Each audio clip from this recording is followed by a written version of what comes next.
State Champs Live is presented by Lawrence Technological University, where Blue Devils dare, Hungry Howie's, famous for flavor, and the Detroit Medical Center.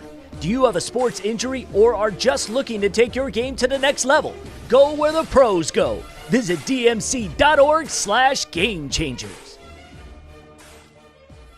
Hey everybody, and welcome to episode 46 of State Champs Live, presented by Lawrence Tech. You know, the North American Auto Show is one of the biggest events in Detroit every year, and although we won't have one this year, LTU has been a part of it for a very long time. Students in the Transportation Design concentration had some of their model cars on display, as well as the Blue Devil Motorsports vehicles. LTU has so many outstanding programs that allow students to express their creative abilities. If you're interested in building the cars of tomorrow and want to learn more about the Transportation Design program, head over to ltu.edu. And we are live right now on Facebook, YouTube, and Twitter every Monday through Friday at 2 p.m. My name is Lauren Plant, and we are talking with one of my former co-hosts on the program today, and we're going to go over her evolution as a broadcaster. But first, let's get to the headlines for Thursday, June 4th. Major League Baseball says no to the Players Union. While most other major sports are crafting viable plans to resume action, Major League Baseball rejected the players' offer of a 114-game regular season and told the union it did not plan on making a counteroffer. Stuck on whether or not the players will take additional cuts in salary from the prorated amount they negotiated back in April, the two sides could be hurtling toward MLB Commissioner Rob Manfred unilaterally imposing a season of around 50 games. But the players' union could still hold that up by objecting to health and safety protocols. Next year's Olympics transforming. The International Olympic Committee is preparing fans for a vastly reduced Olympics in Tokyo next year, with athlete quarantines, limited spectators, and testing for all athletes, fans, and staff. The cost of delaying the games from this year has already been estimated between $2 and $6 billion. An additional cost for added safety measures could require more cuts. Saginaw Heritage girls basketball coach steps down. A three-time All-State player and state champion at Carrollton, Vonnie DeLong is stepping down after leading Saginaw Heritage to girls basketball state titles in 2018 and 2019, ending a run of 142 wins and 25 losses in 7 seasons. The Saginaw Valley League also lost another top girls coach earlier this week in Flint Carman Ainsworth, Lance Belil, who stepped down after winning 107 games in 6 seasons with the Cavs. All right, those are the headlines. Let's get to today's Hungry Howie's Twitter question of the day. Should the Pistons hire another former player as their next general manager? Yes. They know the game and the team, yes, but only if it's a right fit. No, let's try something different, or I don't know and I don't care. Find State Champs Michigan on Twitter and vote. We'll read the results tomorrow. Well, over the course of the 2 months we've been doing this show, we've had a chance to catch up with some of our successful State Champs team alumni who have gone on to explore other opportunities in the world of broadcasting and journalism. 5 years ago, a very motivated, aspiring broadcaster reached out to me, was very interested in doing some freelance reporting for State Champs. Now, she made it clear that although sports was not her forte, she was a storyteller, and great stories make great TV. As it just happened, at the time, the newly created Yellow Flag Productions, which is the umbrella in which State Champs is under, began expanding into content outside of just sports.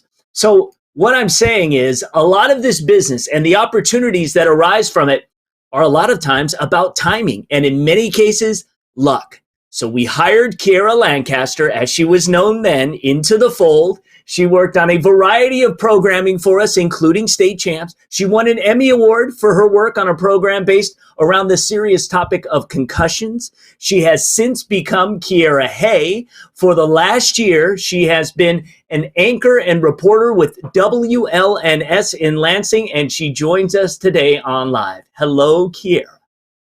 Hi, Lauren. Thanks for having me 5 years ago. Oh my gosh, that sounds like so long ago. I know. You were just a mere pup back then, and look at you now. You are all grown up. So, and a homegrown talent. Yeah, okay. You're a homegrown talent, right? From here in the state of Michigan, grew up here. Share with our audience where you grew up, where you attended high school, and when did your interest in broadcasting really begin? So I moved from Roseville to Harrison Township. And I think it was either in junior high school or maybe high school. I went to Lance Cruz High School. Go Lancers. My Yes, neighbor was actually Lucy Nolan, and she was a anchor at Fox 2 in Detroit. I was friends with her daughter, and she took me on a station tour. And it just was like, oh my gosh, this is amazing. And so from there, I kind of knew that's where I wanted to go. I went to CMU, Fire Up Chips, did broadcasting. Once I graduated, I did some freelance work for WADL in Detroit. And then I came over to Yellow Flag and I loved it so much. I stayed there for 5 years. And now that's I right. switched over and got back into news. So it's been a journey, but I'm so glad that I'm on it. Absolutely. And you were a cheerleader in high school, I believe, alongside your sister, right? What do you remember most about that experience? Oh my gosh, I loved being a cheerleader. We weren't a competitive cheer team, so we never had to like tumble or do anything like that. But I'm a naturally smiley person. I'm a natural encourager. So, and I wanted to prove I was strong. I don't look very intimidating, but I was convinced that I was going to be a base. So even though my coach wanted to have me as a flyer, I was like, no, I'm a base. So I I was base and I was strong and I loved it. That's some of my favorite memories in high school is being a cheerleader. And I loved Absolutely. being able to produce kind of like a sizzle reel for cheerleaders when I was at state champs.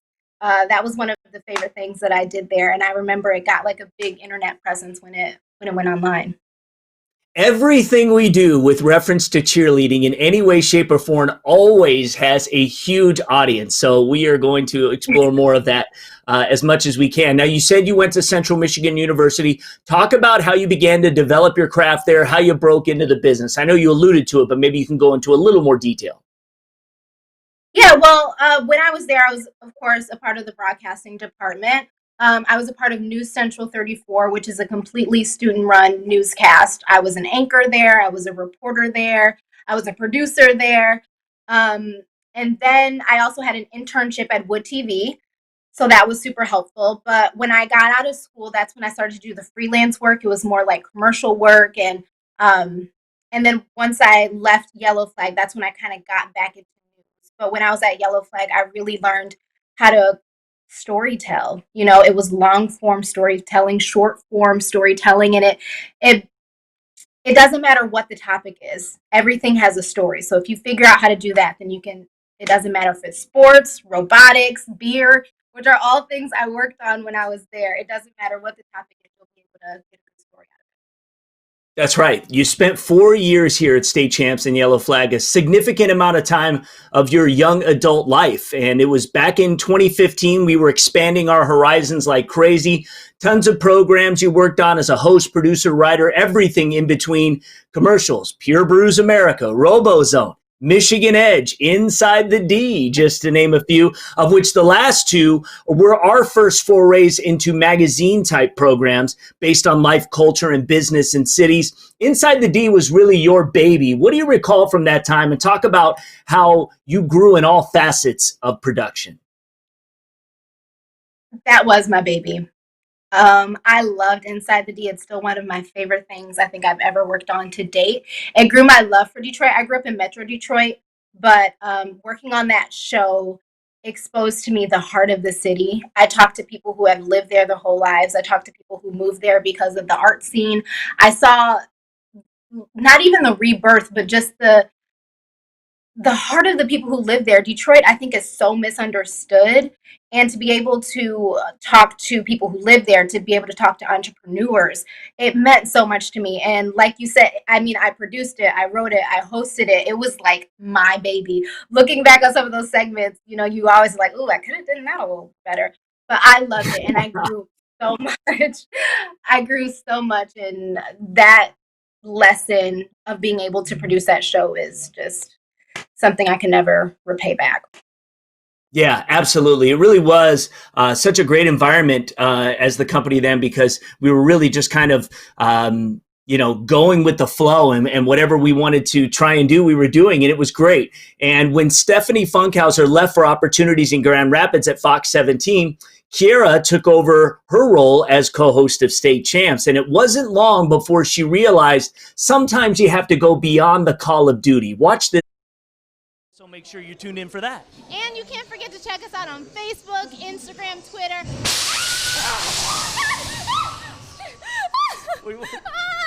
We weren't done yet, though. We had to relive. Dry, Lauren. I am still upset over that. You knew it was coming. I know, you knew we had to relive that Halloween moment because you were always a great sport. It was a lot of fun having you on all those programs that we were doing, and you always just rolled with the punches. We always had fun on our Halloween programs. Oh gosh, oh my God! Even looking at my face like that terrifies me. I hate it, capital HATE, like scary things like that. I am just not built for it. You guys tested me every Halloween. That's one thing I won't miss. Oh, I am sure of that. I am sure of that. Now, and again, what this is kind of like a lesson in life too, though, because as we were moving away from doing a lot of these other types of production and focusing more onto a sports path, in life, you have to roll with the punches. And, even though at the time, sports wasn't exactly your forte, State Champs gave you an opportunity for a lot of screen time and a lot of time for you to dig deep, research things, and still pull off a great job in reporting sports.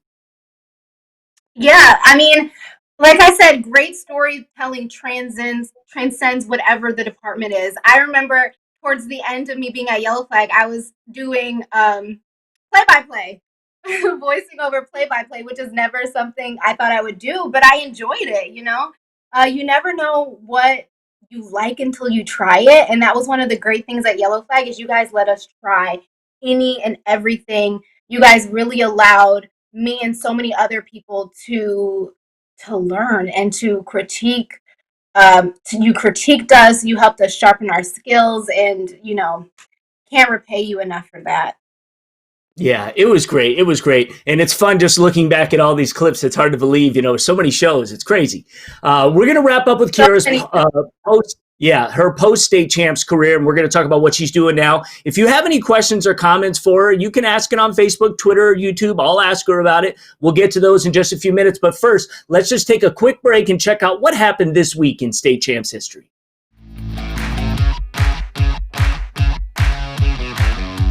This would have been championship season if we were competing on the fields these days, and today we revisit the 2009 Division I Boys Lacrosse State Championship between Birmingham Brother Rice and U of D Jesuit. This matchup was the third time in 5 years that these Catholic League rivals met in the D1 Finals, and Jesuit was hoping to become the first Michigan team in 7 years to beat Rice. The Cubs went into the final quarter leading 10-9, but the Warriors were resilient, scoring 3 of the final 4 goals, winning its 5th MHSAA state title in a row. Final score, 12-11. The Warriors amazingly went on to claim 9 of the next 10 lacrosse state championships. This week in State Champs history is presented by Lawrence Tech Athletics. Recruit yourself at ltuathletics.com. Okay, we're back with Kiara Hay. You have spent 14 months, I believe now, as a news reporter and anchor at WLNS in Lansing. Talk about the adjustment to moving into a news environment. I know your commute is very long, and I imagine every day is just a whirlwind. Every day is a whirlwind. Every day is a learning experience. Because I was in the broadcasting industry, I told stories, I wrote scripts before. I thought I was going to know what I was getting into, but boy, it is a whole different beast having like a day turnaround. And I know you guys have the day turnaround with some of your online shows too, but every single day is a learning experience. But something that I love about working in news is that I get to be a part of like historical events. Like I covered the 500-year Midland flood. I've been covering protests. I've been covering some really important things that are happening through history. So to be able to tell people stories in the midst of all the chaos, I don't take that responsibility lightly. And I love doing it. You learn how important words are working in news, because one word can completely get rid of your credibility, you know? So Right. I, Yeah, no, absolutely. And I want you to talk about the challenge now of not just covering everything that is happening in the news these days, which again changes every day, especially in the midst of a pandemic. I mean, that seems like an even further enormous challenge. it was. I think the entire news industry was taken by storm for 2 months. It was literally, we couldn't do a single story without it being something about the coronavirus. I mean, the first time in our lifetimes that a pandemic has happened, right?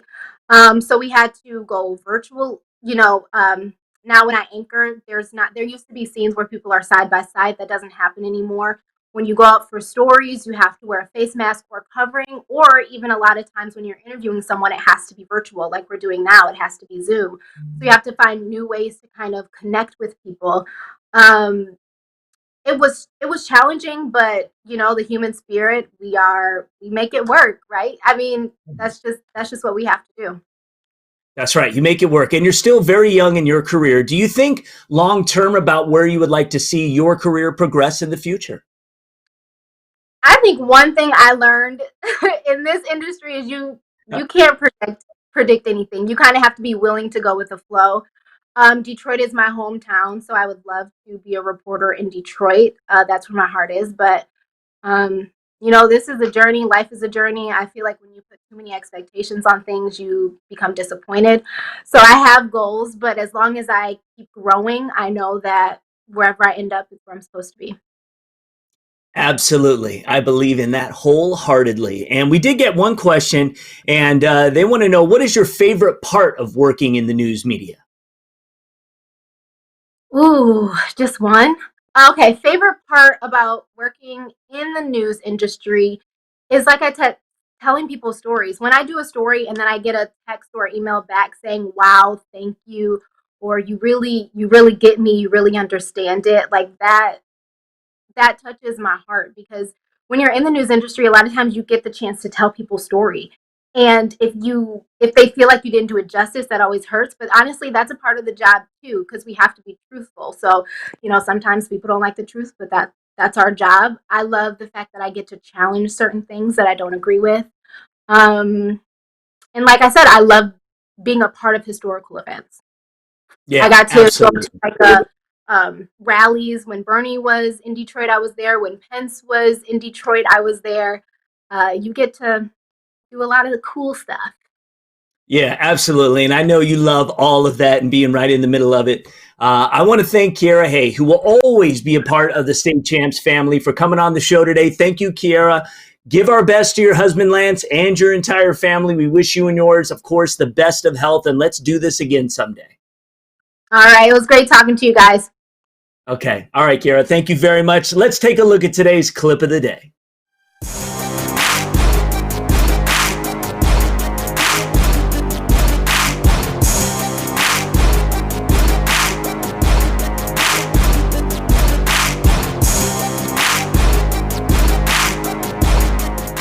And that's your clip of the day.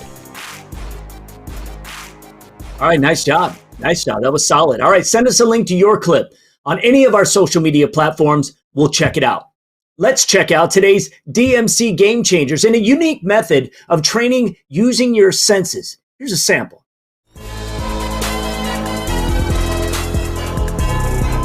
Athleticism is more than just training power and speed. Training your sensory system, utilizing your eyes, can improve your reaction time and your quickness. We're going to be training your eyes, connected to your brain, connected to your body. So whatever the sport, incorporate sensory training into your next workout. You can see the complete clip of that particular segment, as well as 15 others, on our YouTube playlist and all of our social media channels, website, streaming app. Check it all out.